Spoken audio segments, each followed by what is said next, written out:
you'll hear a conversation between two students in the dining hall of the college.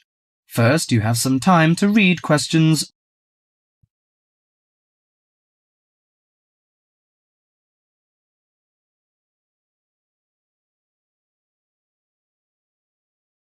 Now listen carefully to the conversation and answer questions.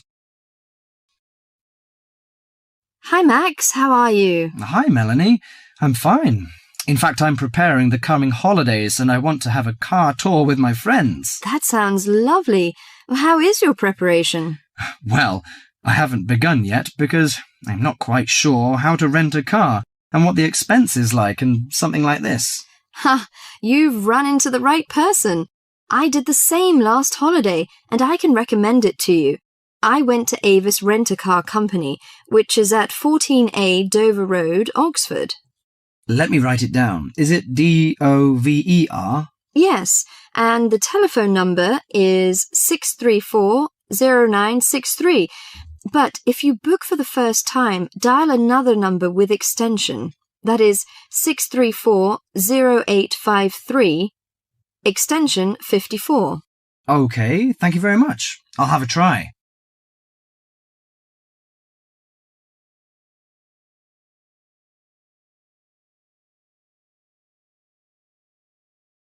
Before you hear the rest of the conversation, you have some time to read questions 5.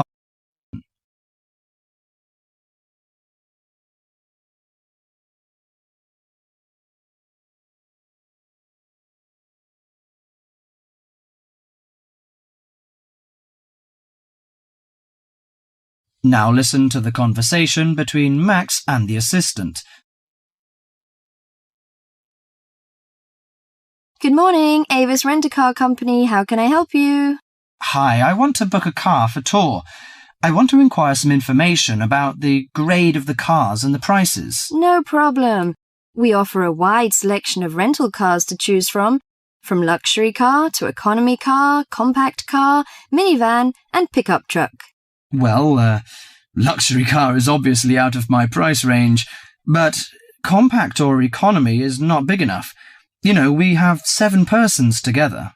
Well, how about a minivan? It's perfect for road trips and will make your journey feel like you're in a living room on wheels. I think that's good.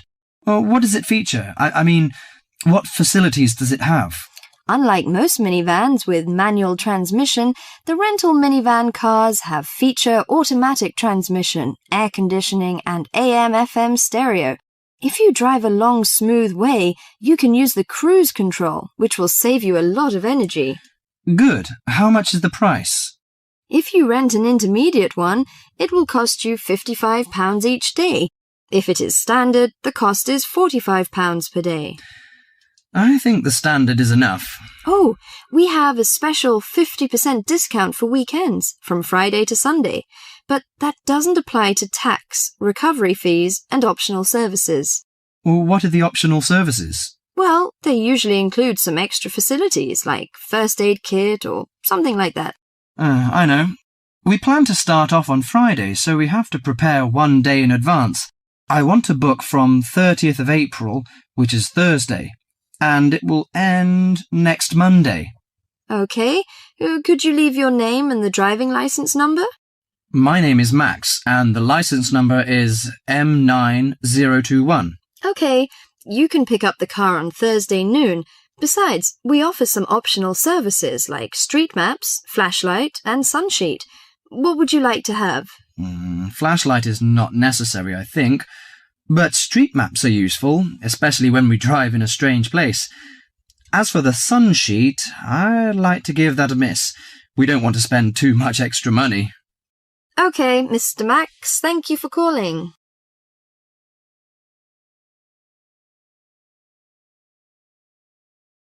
That is the end of part 1. You now have half a minute to check your answers.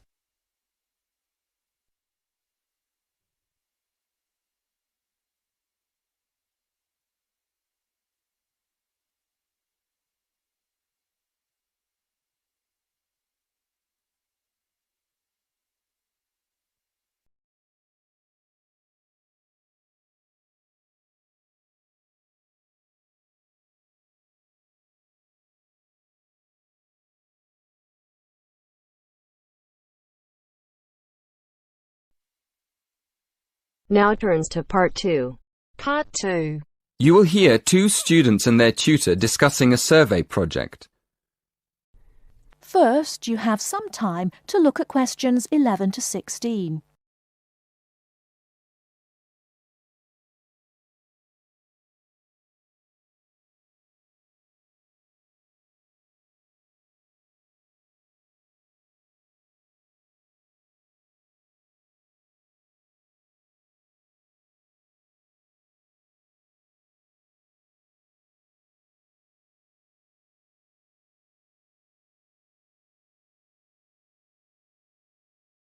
Now, listen carefully and answer questions 11 to 16.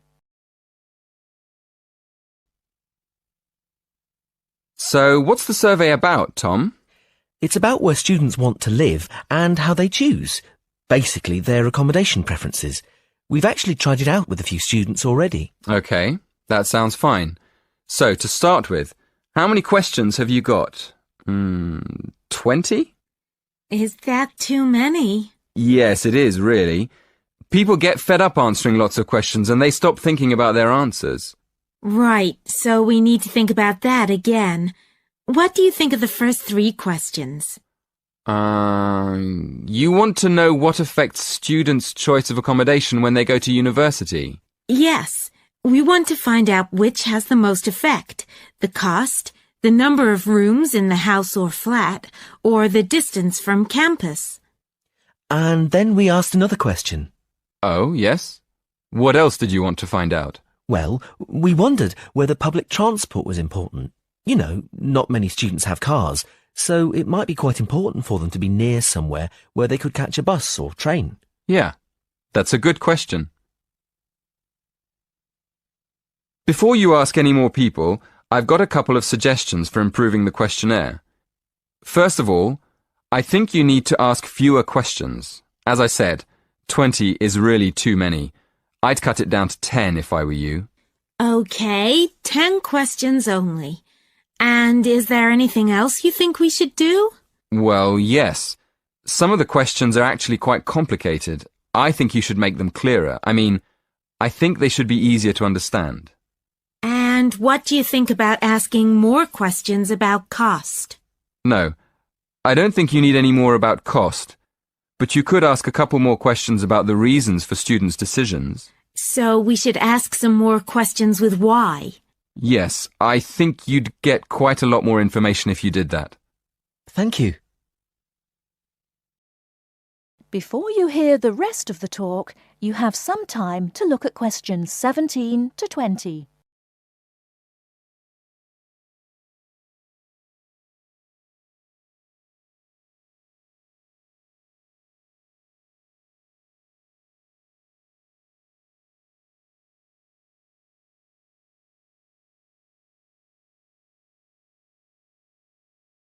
Now listen and answer questions 17 to 20. We've already got some results from our first questionnaire. Do you think we could use them? I don't see why not. What have you found out so far? Well, the number of rooms was only important for 16% of the people we asked. It looks like a lot of students are quite happy to share a room, and even fewer people were concerned about being near a bus stop. Only 10%, in fact. I'm surprised about that. But what about the distance from the university? Well, that was quite important. Around 20% of the students we asked wanted to be close to campus. That makes sense. And what about the cost? Yeah, as we expected. The cost was by far the most important factor. More than half the students were concerned with the cost. 54% to be exact. Only 54%? I thought it would be closer to 80%. That is the end of part 2. You now have half a minute to check your answers.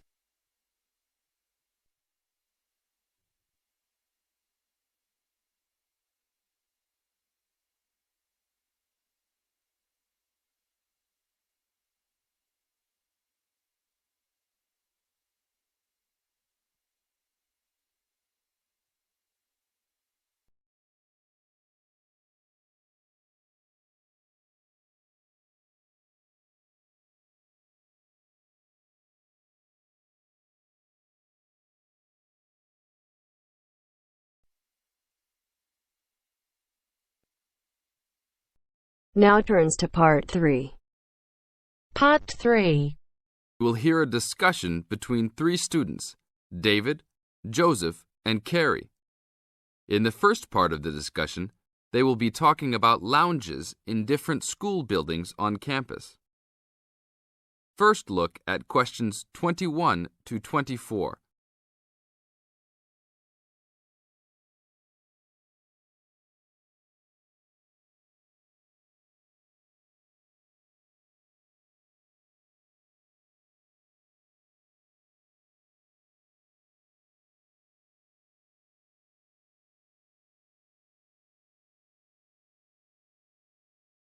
Now listen to the first part of the discussion and answer questions 21 to 24.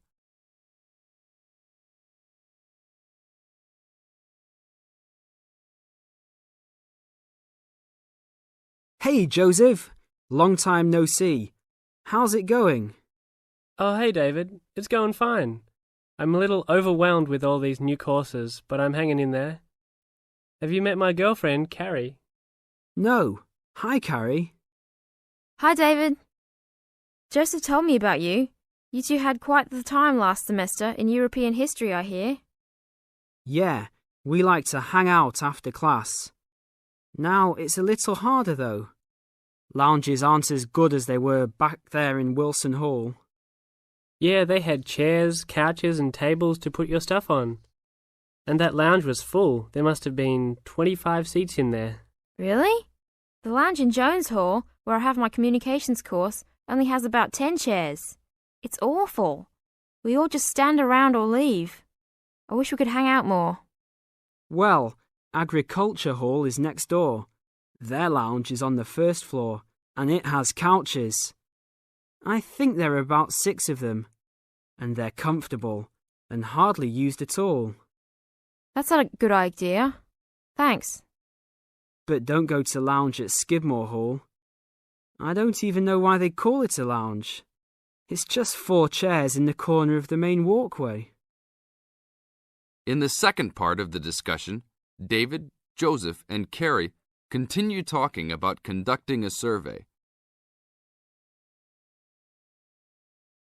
Before you hear the rest of the talk, you have some time to look at questions.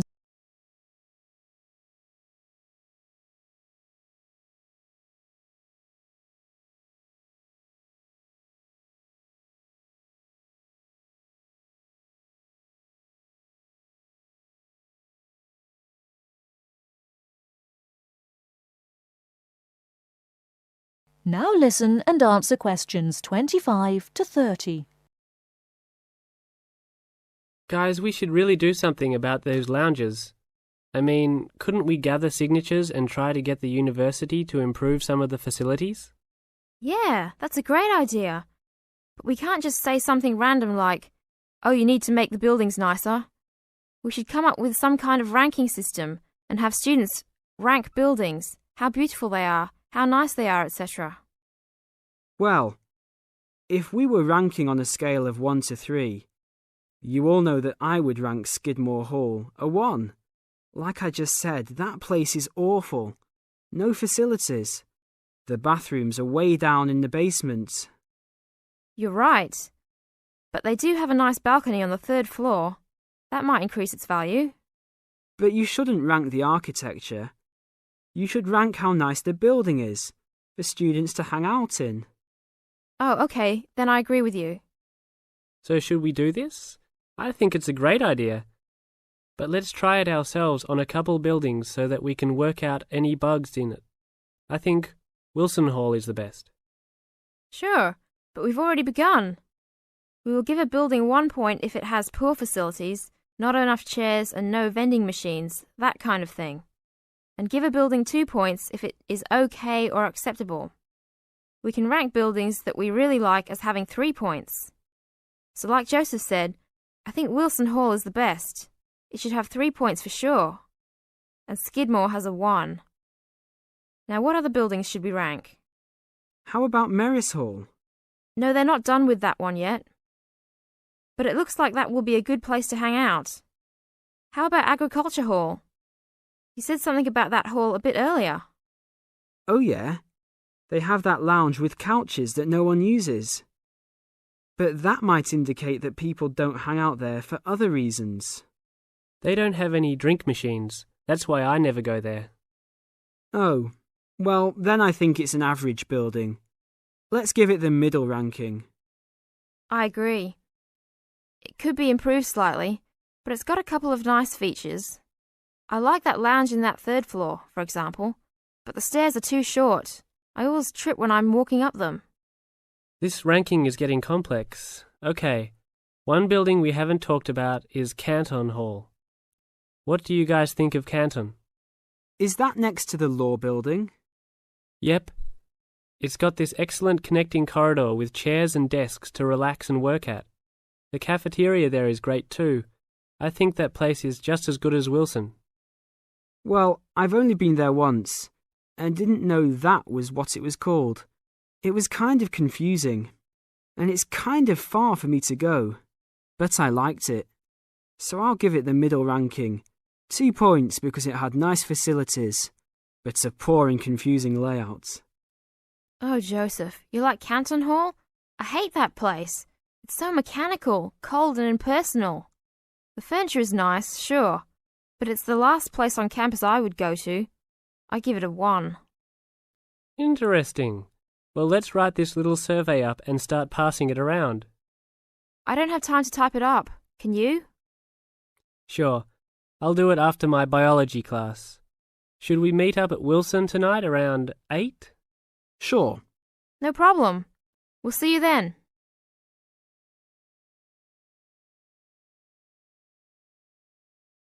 That is the end of part 3. You now have half a minute to check your answers.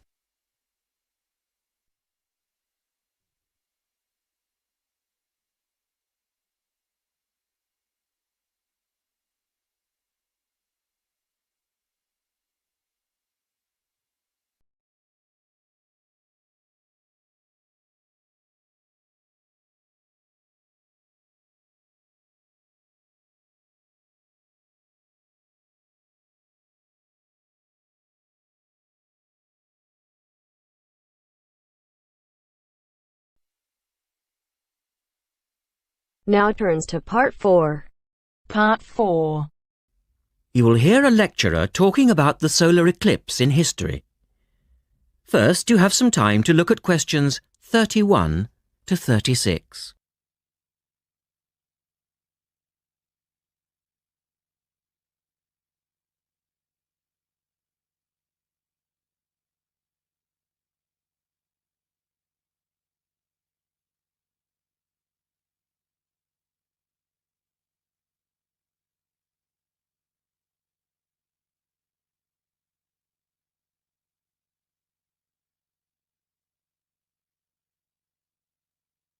Now listen carefully and answer questions 31 to 36.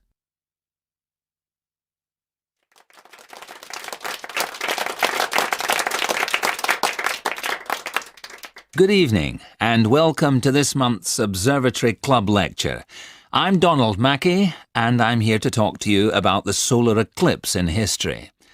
1,000 years ago, a total eclipse of the sun was a terrifying religious experience. But these days, an eclipse is more likely to be viewed as a tourist attraction than as a scientific or spiritual event. People will travel literally miles to be in the right place at the right time to get the best view of their eclipse. Well, what exactly causes a solar eclipse when the world goes dark for a few minutes in the middle of the day? Scientifically speaking, the dark spot itself is easy to explain. It's the shadow of the moon streaking across the Earth. This happens every year or two, each time along a different, and to all intents and purposes, a seemingly random piece of the globe.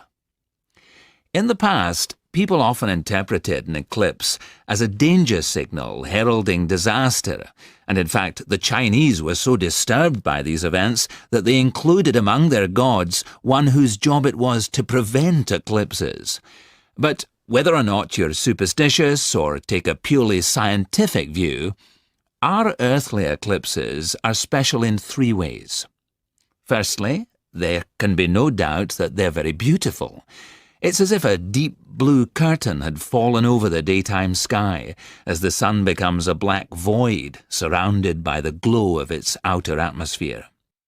But beyond this, total eclipses possess a second, more compelling beauty in the eyes of us scientists, for they offer a unique opportunity for research. Only during an eclipse can we study the corona and other dim things that are normally lost in the sun's glare. And thirdly, they are rare. Even though an eclipse of the sun occurs somewhere on Earth every year or two, if you sit in your garden and wait, it will take 375 years on average for one to come to you. If the moon were any larger, eclipses would become a monthly bore. If it were smaller, they simply would not be possible. The ancient Babylonian priests, who spent a fair bit of time staring at the sky, had already noted that there was an 18-year pattern in their occurrence, but they didn't have the mathematics to predict an eclipse accurately. In the second part, the speaker talks about a number of scientists. Look at questions 37 to 40.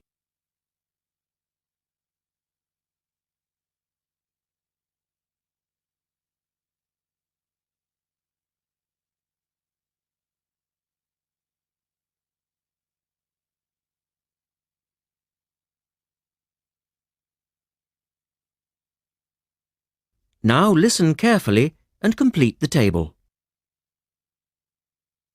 It was Edmund Halley, the English astronomer, who knew his maths well enough to predict the return of the comet, which incidentally bears his name, and in 1715 he became the first person to make an accurate eclipse prediction.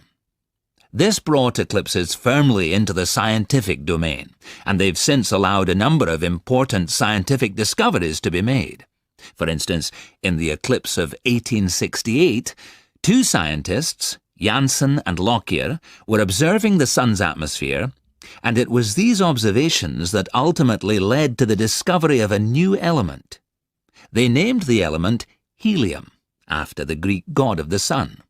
This was a major find, because helium turned out to be the most common element in the universe after hydrogen. Another great triumph involved Mercury. I'll just put that up on the board for you now. See, there's Mercury, the planet closest to the sun, then Venus, Earth, etc. For centuries, scientists had been unable to understand why Mercury appeared to rotate faster than it should. Some astronomers suggested that there might be an undiscovered planet causing this unusual orbit, and even gave it the name Vulcan. During the eclipse of 1878, an American astronomer, James Watson, thought he'd spotted this so-called lost planet. But, alas for him, he was later obliged to admit that he'd been wrong about Vulcan and withdrew his claim. Then Albert Einstein came on the scene. Einstein suggested that, rather than being wrong about the number of planets, astronomers were actually wrong about gravity. Einstein's theory of relativity, for which he's so famous, disagreed with Newton's law of gravity in just the right way to explain Mercury's odd orbit. He also realized that a definitive test would be possible during the total eclipse of 1919, and this is indeed when his theory was finally proved correct. So there you have several examples of how eclipses have helped to increase our understanding of the universe. And now let's move on to the social aspects, and I think you'll find... That is the end of part 4. You now have half a minute to check.